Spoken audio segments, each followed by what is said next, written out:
আর এই কারেন্সির মধ্যে সুদ আছে, পেপার মানির মধ্যে রিবা আছে, ইলেকট্রনিক মানির মধ্যে রিবা আছে, সামনে যেটা আসবে আরও ভয়ঙ্কর ক্রিপ্টোকারেন্সি, ওটার মধ্যে তো রিবা রিবা। তো ওরা যারা ফ্রিল্যান্সিং করো এগুলোর মধ্যেও দেখবা যে হারাম ঢুকে গেছে, বিটকয়েন্স চলে আসতেছে আস্তে আস্তে, অনেক কিছু আসতেছে। মানে পৃথিবী যে বললাম ঘুরতেছে, পৃথিবী কিয়ামতের দিকে আস্তে আস্তে আস্তে আস্তে দাজ্জালের যুগের দিকেই পৃথিবী যাচ্ছে, ফিতনা বাড়তেই থাকবে আর বাড়তেই থাকবে। তো সর্বোচ্চ চেষ্টা করব হারাম থেকে বেঁচে থাকার জন্য, আল্লাহ পাক তৌফিক দান করুন। আর ভাই নিজে বাঁচবো, মানুষকে হারাম খাওয়ায়েন না, আল্লাহর ওয়াস্তে মানুষকে হারাম খাওয়ায়েন না। অনেকে ব্যবসা করেন, মাপে কম দিয়েন না। অনেকে যে গরু ছাগলের হাঁস মুরগির ব্যবসা করেন, এগুলো আল্লাহর নাম ছাড়া জবাই করেন না। অনেকে হোটেলের ব্যবসা করতেছেন, হোটেলে খাবার দাবারের ব্যবসা করতেছেন, এখানে হারাম খাবার ঢুকায়েন না, বাসি পচা খাবার মানুষকে খাওয়ায়েন না। যেটা খাওয়াবেন রান্না করার আগে জবাই করে আল্লাহর নাম নিয়ে জবাই করেন। কারণ সবাই মুসলিম, আপনার কারণে অন্যের নিজের ক্ষতি করেন একটা জিনিস, নিজের কারণে অন্যের ক্ষতি হলো আরও আরও আরও ভয়ঙ্কর, এটা মারাত্মক। একটা হলো আমি নিজে একটা পাপ কাজ করতেছি, এটার আল্লাহর কাছে ক্ষমা চাবো, আর আমার জন্য আরও 10টা মানুষ পাপে লিপ্ত হলে সমস্যা হয়ে যাবে। নিজে সুদের সাথে সম্পৃক্ত আছেন সেটা একটা বিষয়, আরও 10 জনকে সুদ খাওয়াতে চান না। অনেকে দেখলাম সেলুনের দোকান দিয়েছেন, অনেকেই আসতে দেখলাম শেভ করতেছে, ওটা দেখে মনে পড়লো। আর এখন যে শেভ করতেছে ও তো হারাম কাজ করতেছে, আর যে করে দিচ্ছে সেও তার রিজিকটা হারাম করে ফেললো। হারাম করলো কিনা বলেন, হারাম কাজ করতেছে। এটা দিয়ে রিজিক, এটা আবার পরিবারে যাবে, ওই রিজিকটা পরিবারের লোকজন খাবে, ওই রক্ত মাংস দিয়ে আমার সন্তান গড়ে উঠবে। ইসলাম কিভাবে কায়েম হবে? আর আবু বকর সিদ্দিক রাদিয়াল্লাহু আনহু একবার খাবার খেলেন, খাওয়ার পরে তিনি জিজ্ঞাসা করলেন, খাবার কোত্থেকে নিয়ে আসছো? খাওয়ার পরে জিজ্ঞাসা করলেন, খাওয়ার কোত্থেকে নিয়ে আসছো?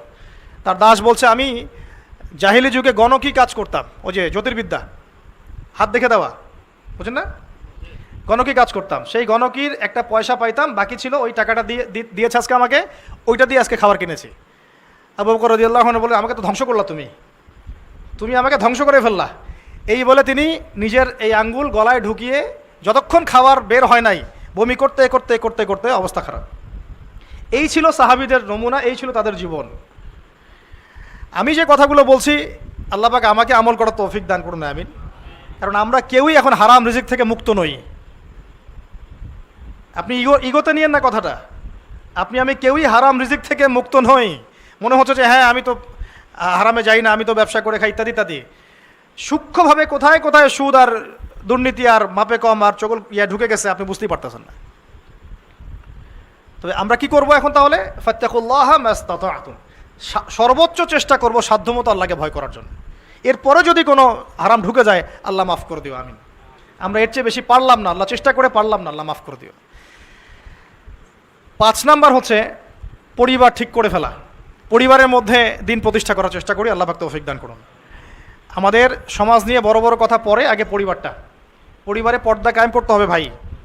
ছোট ছোট ছেলে মেয়েদেরকে ছোটোবেলা থেকেই ইসলাম শেখাতে হবে, ছোট মেয়েদেরকে ছোটোবেলা থেকেই পর্দায় আনার চেষ্টা করতে হবে, ছোট ভাই বোনদেরকে কোরআন শেখাতে হবে, মক্তবে দিতে হবে। এমন কোনো জায়গায় আমরা তাদেরকে পড়াবো না যেখানে পড়লে পরে তারা নাস্তিক হয়ে যাবে, এটা আমরা করব না। এমন কোনো জায়গায় আমি আমার ছেলে মেয়ে ছোট ছোট ভাই বোনদেরকে পড়াবো না, ভালো করে মাথায় ঢুকায় নেন এটা, যেখানে পড়লে কয়েক বছর পর তারা নাস্তিক হয়ে যাবে, এমন কোনো জায়গায় আমরা পড়াবো না। প্রয়োজনে আমি নিজে ওকে বাসায় একা একা পড়াবো, কোনো সমস্যা নেই। আগে পড়ানো হয় নাই? আগে এভাবেই আলেম তৈরি হয়েছে, বলেন আপনারা? এভাবে আলেম তৈরি হয়নি? একজন ওস্তাদের কাছে 2 বছর, আরেকজন ওস্তাদের কাছে 2 বছর, তারপরে 2 বছর করতে করতে করতে আলেম তৈরি হয়েছে। এভাবেই তো আলেম তৈরি হয়েছে। আর সেই সব বরেণ্য আলেমদের কিতাবই তো আমরা এখন পড়ি, তাদের কিতাব অনুবাদও করা হয়নি এখনও সব।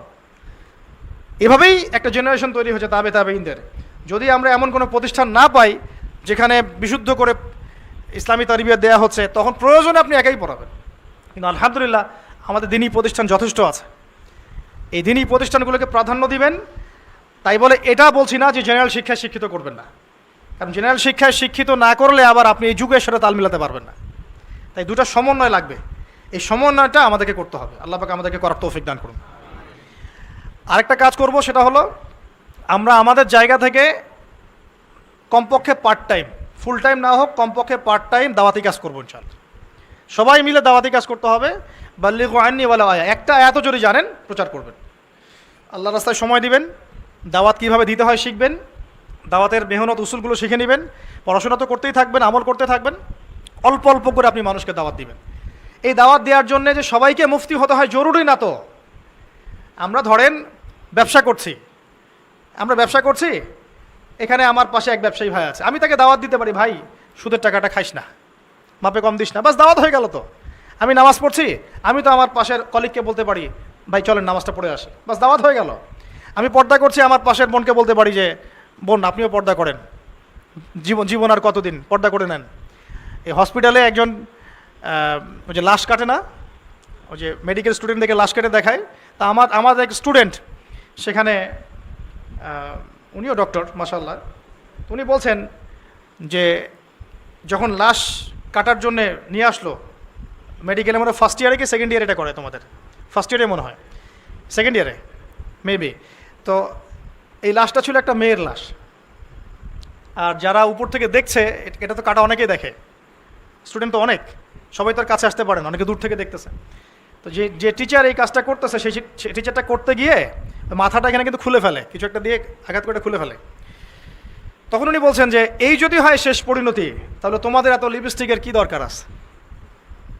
টিচার বলছেন এই কথা।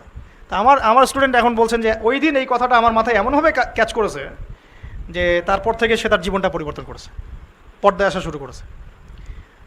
একটা মেয়ের যদি জীবনের শেষ অবস্থা এই হয়, তাহলে এই বেপর্দামের কি দাম আছে। এই ফ্যাশন শো, এই বিউটি কন্টেস্ট, এই লিপস্টিক, এই স্নো পাউডার ইত্যাদি লাগাই যে বাইরে ঘুরতেছো, এগুলোর কী দরকার আছে।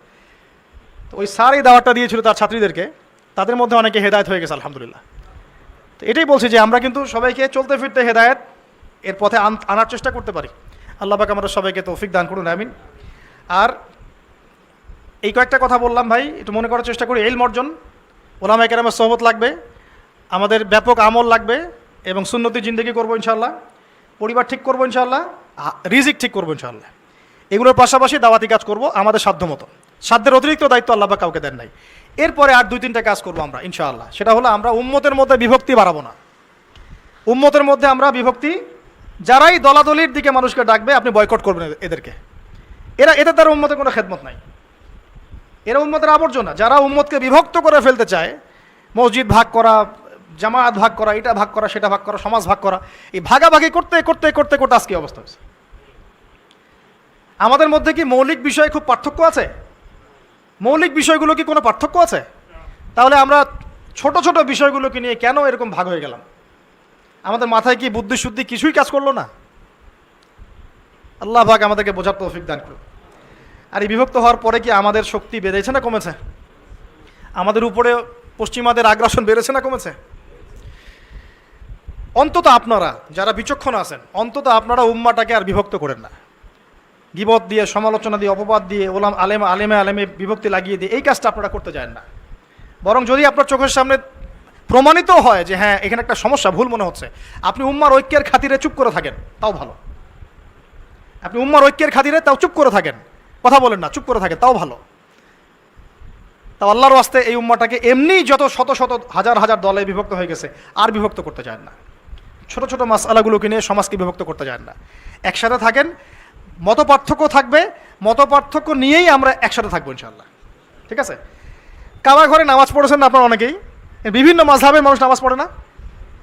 আমি এমনও মানুষের পাশে নামাজ পড়েছি যে উনি কোরআন হাতে নিয়ে দেখে দেখে তেলাওয়াত করতেছিলেন, এইভাবে কোরআনটা হাতে নিয়ে দেখে দেখে তেলাওয়াত করতেছেন, আর হাত এক হাত বেঁধে আছে আর কি। তো আমরা যে মাযহাব ফলো করি সেখানে তো এটা নাই, আছে? তাই বলে কি আমরা একে অপরের সাথে লড়াই ঝগড়া করবো? এক ভাইকে দেখেছি হাতই বাঁধে নাই, এভাবে দাঁড়ায় আছে, এভাবে নামাজ পড়তেছে, তার মাযহাবে সে এটা ফলো করতেছে। এখন অনেক মত পার্থক্য থাকতে পারে আমাদের মধ্যে, কিন্তু এগুলো কিন্তু মৌলিক মত পার্থক্য নয়, এটা ফুরু শাখাগত মত পার্থক্য। এই শাখাগত মত পার্থক্যের কারণে আমরা একে অপরকে তিরস্কার করব না, একে অপরকে গালি দিব না, গীবত তহমত করব না, বাহাসে যাব না। আমরা এই মতানৈক্য নিয়েই আমরা ঐক্যমতে থাকার চেষ্টা করবো ইনশাআল্লাহ। আমরা মত পার্থক্য নিয়েই ঐক্যবদ্ধ থাকার চেষ্টা করবো ইনশাআল্লাহ। আমরা মনে করবো ইসলাম বৈচিত্র্যময়, ইসলামের বৈচিত্র্যটাই সৌন্দর্য, ইসলামে এই বৈচিত্র্য আছে, এটাই সৌন্দর্য। হ্যাঁ, কেউ 2 রাকাত পড়ছে, কেউ 4 রাকাত, কেউ এভাবে পড়ছে, কেউ এভাবে পড়ুক, তারপরেও আমরা এক। এই কনসেপ্টটা না থাকলে আমরা সামনে আগাতে পারবো না। যারা চিকন বুদ্ধির মানুষ আর যারা গর্ধব টাইপের মানুষ, তাদেরকে এগুলো বোঝানো যায় না। আমি রিকোয়েস্ট করি আপনারা এই শ্রেণীভুক্ত হয়েন না। অনেক বড় বড় বিষয় পড়ে আছে, আর এখন সেই যুগ না যে যুগে এই ছোট ছোট বিষয় নিয়ে আমাদেরকে মতপার্থক্য করতে হবে। এখন তো সারা বিশ্বে ইসলামী খেলাফত কায়েম নাই, যে সারা বিশ্বে ইসলামী খেলাফত কায়েম হয়ে গেছে, আসো এখন ছোটোখাটো বিষয় নিয়ে আমরা বাহাস করি। বেশ, ব্যাপারটা কি তাই? এখন তো অস্তিত্ব সংকট, আমাদের অস্তিত্বেরই সংকট, যেখানে পাচ্ছে সেখানে পিটাচ্ছে আমাদেরকে। এখন এখানে যদি কোনো কুফার হামলা করে, আল্লাহ না করুক, আর আপনি কি হাত বাঁধা নিয়ে ঝগড়া করবেন? কথা বলেন তো। মনে করেন এখন এখানে একটা হামলা করে ফেললো কুফাররা, এখন আপনি কি ওই হামলা প্রতিহত করা বাদ দিয়ে এখন হাত বাঁধা নিয়ে ঝগড়া করবেন? যদি কেউ করে তাহলে সে কত মোটা বুদ্ধির মানুষ, চিন্তা করেন, কত বড় ফেতনাবাজ। এই ফেতনাবাজদেরকে বয়কট করবেন, সোজা কথা। আপনি বিচক্ষণ মানুষ, বিচক্ষণতার সাথে চলতে থাকবেন, আল্লাহ পাক তৌফিক দান করে নেবেন। আর সর্বশেষ কথা হলো, আমাদেরকে আল্লাহ পাক যা দিয়েছেন ভাই, সময়, হায়াত, জান, মাল, আর কি রিজিক, জ্ঞান, লিখার ক্ষমতা, বলার ক্ষমতা, আল্লাহ পাক যা যা দিয়েছেন এগুলো আপনি আল্লাহর পথে উৎসর্গ করে দেন। পারবেন না ইনশাল্লাহ? আমি কিছু বলতে পারছি, হয়তো আপনি বলতে পারছেন না, কিন্তু আপনি লিখতে পারেন, তা আপনি লিখেন। আমি লিখতে পারি, আপনি লিখতে পারছেন না, আপনি বলতে পারেন, তাহলে আপনি বলেন। আমার কাছে সম্পদ নাই, আমার কাছে বুদ্ধি আছে, আপনার কাছে সম্পদ আছে, আপনি আপনার সম্পদটাকে দিয়ে দিনের জন্য কিছু করেন। আপনার জমি জমা আছে, আমার জমি জমা নাই, তাহলে আপনি আপনার জমি জমা দিয়ে দিনের জন্য কিছু করেন। মানে মানুষকে তো আল্লাহ পাক কিছু না কিছু দিয়েছেন নাকি? কাউকে বুদ্ধি, কাউকে প্রজ্ঞা, কাউকে লিখার ক্ষমতা, কাউকে বলার ক্ষমতা, কাউকে আল্লাহ পাক মাল দিয়েছেন, কাউকে আল্লাহ পাক আরও বড় ক্ষমতা দিয়েছেন। যাকে যা দিয়েছেন আল্লাহ পাক, তার একটা অংশ অন্তত আল্লাহর রাস্তায় আপনি ব্যয় করেন ইনশাআল্লাহ। ইনশাআল্লাহ দেখবেন আমাদের সবার এই ছোট ছোট প্রচেষ্টাগুলো যখন ঐক্যবদ্ধ হবে, এবং আমরা যখন ঐক্যবদ্ধ হতে পারবো একজন আমিরের আন্ডারে, এটাও কিন্তু ইসলামের একটা সুন্নত ছিল যে ওয়ান উম্মা, একটা উম্মা, ওয়ান জামা, একটা জামা, ওয়ান আমির, একটা আমির, তখন হতো আসলে আসল খেলা। তো এটা তো এখন আর হচ্ছে না। তারপরে আমরা বলছি যার যা আছে তাই নিয়ে ইসলামের জন্য খেদমতে নেমে যান, এবং নিজের জায়গা থেকে আল্লাহর জন্য, শুধু আল্লাহর জন্য, অন্য কাউকে সন্তুষ্ট করার জন্য না, শুধু আল্লাহর জন্য, আল্লাহর জন্য মুখলেসভাবে দিনের পথে আপনি কাজ করতে শুরু করেন। শুরুটা হবে কিন্তু ইলম অর্জন দিয়ে, আস্তে আস্তে আস্তে আস্তে আপনি এদিকে আসবেন ইনশাআল্লাহ। আল্লাহ পাক আমাদের সবাইকে তৌফিক দান করুন, আমিন। শুধু আল্লাহর জন্য করব, নবীর তরিকায় করব। আর যখন আল্লাহর জন্য করব, চতুর্দিকে যদি হাজারো বিপদ আপদ, বালা মুসিবত, গিবত, তহমত, সমালোচনা আসে, আপনার মনটা প্রশান্তিতে ভরে থাকবে ইনশাআল্লাহ। কারণ আপনি কার জন্য করছেন? আল্লাহই আপনাকে পুরস্কার